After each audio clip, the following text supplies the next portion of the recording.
മാന്യമായിട്ട് അമ്പയർമാരോട് ഡീൽ ചെയ്യുന്ന ഒരു താരം എനിക്ക് ഒറ്റ ആളെ എനിക്ക് പെട്ടെന്ന് ഇങ്ങനെ വരുന്ന കെയ്ൻ വില്യംസൺ മാത്രമേ ഉള്ളൂ. കാരണം അങ്ങനെ പുള്ളിക്കാരനെ നമുക്കങ്ങനെ ഇങ്ങനെ ഒരാളുണ്ടാവുമോ എന്നുള്ളൊരു എനിക്ക് ആ ടൈമിൽ ഞാൻ ആദ്യം അമ്പയർ ചെയ്യുന്ന സമയത്ത് പുള്ളിക്കാരനായിട്ട് ഹൈദരാബാദിന്റെ ക്യാപ്റ്റനായിരുന്നു. അപ്പോഴാണ് ഈ DRS വരുന്നത്, ഈ നമ്മൾ IPL കൊണ്ടുവരുന്നത്.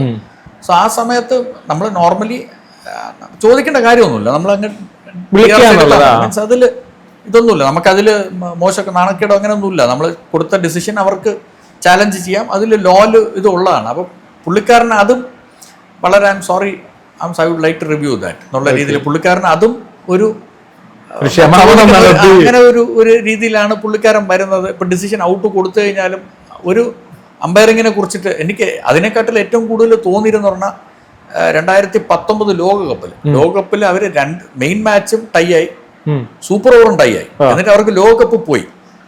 അതിൽ ആക്ച്വലി മെയിൻ മാച്ചിൽ ഒരു റൺ, ആക്ച്വലി 5 റണ്ണേ പാടുള്ളായിരുന്നു. ഒരു ഓവർ ത്രോ വന്നത് അമ്പയർമാർക്ക് ക്രോസ് ചെയ്തോ അന്ന് ചെക്ക് ചെയ്യാൻ പറ്റില്ലായിരുന്നു.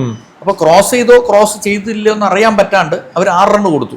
ശരിക്കും ക്രോസ് ചെയ്തിട്ടില്ല, അതുകൊണ്ട് 5 റണ്ണേ കൊടുക്കാൻ പറ്റുള്ളായിരുന്നു. 5 റണ്ണ് കൊടുത്തിരുന്നെങ്കിൽ അവർ കളി ജയിച്ചു. പക്ഷെ എന്നിട്ടും പുള്ളിക്കാരൻ അമ്പയർമാരുടെ ഒരു പിഴ പറ്റിയോണ്ടാണ് ലോകകപ്പ് പോയെന്നോ അല്ലെങ്കിൽ ഈ റൂൾ അവർക്ക് ശരിക്കും പറഞ്ഞു കഴിഞ്ഞാൽ അവർ തോറ്റിട്ടില്ല. 2 ടൈ ആണ്.